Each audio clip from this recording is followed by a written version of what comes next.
ان کا حال یہ ہے کہ جب فرشتے ان کی روحیں قبض کرنے لگتے ہیں جبکہ یہ اپنے ہی حق میں ظلم کرنے والے ہوتے ہیں تو مطیع و فرما بردار ہو جاتے ہیں اور کہتے ہیں کہ ہم کوئی برائی نہیں کرتے تھے، ہاں جو کچھ تم کیا کرتے تھے اللہ اسے خوب جانتا ہے۔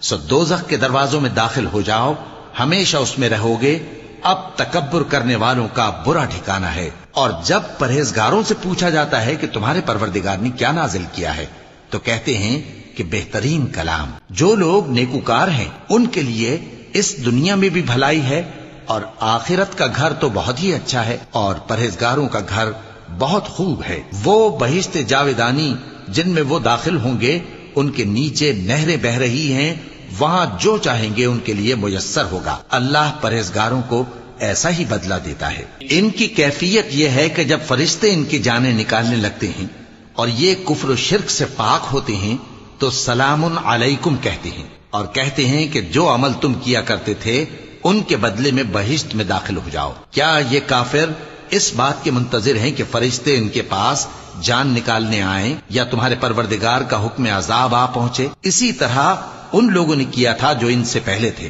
اور اللہ نے ان پر ظلم نہیں کیا بلکہ وہ خود اپنے آپ پر ظلم کرتے تھے۔ تو ان کو ان کے اعمال کے برے بدلے ملے، اور جس چیز کے ساتھ وہ ٹھٹھے کیا کرتے تھے اس نے ان کو ہر طرف سے گھیر لیا۔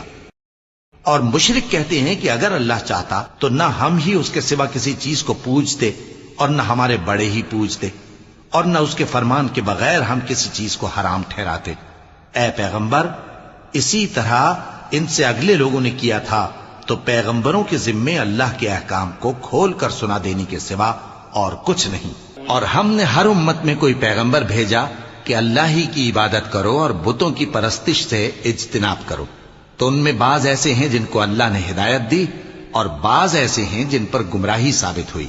سو زمین میں چل پھر کر دیکھ لو کہ جھٹلانے والوں کا انجام کیسا ہوا۔ اگر تم ان کفار کی ہدایت کے لیے بہت زیادہ خواہش رکھو، جس کو اللہ گمراہ رہنے دے اس کو وہ ہدایت نہیں دیا کرتا، اور ایسے لوگوں کا کوئی مددگار بھی نہیں ہوتا۔ اور یہ اللہ کی سخت سخت قسمیں کھاتے ہیں کہ جو مر جاتا ہے اللہ اسے زندہ کر کے نہیں اٹھائے گا۔ کیوں نہیں؟ یہ اللہ کا وعدہ سچا ہے اور اس کا پورا کرنا اسے ضرور ہے، لیکن اکثر لوگ نہیں جانتے۔ تاکہ جن باتوں میں یہ اختلاف کرتے ہیں وہ ان پر ظاہر کر دے، اور اس لیے کہ کافر جان لیں کہ وہ جھوٹے تھے۔ جب ہم کسی چیز کا ارادہ کرتے ہیں تو ہماری بات یہی ہوتی ہے کہ اس کو کہہ دیتے ہیں کہ ہو جا، تو وہ ہو جاتی ہے۔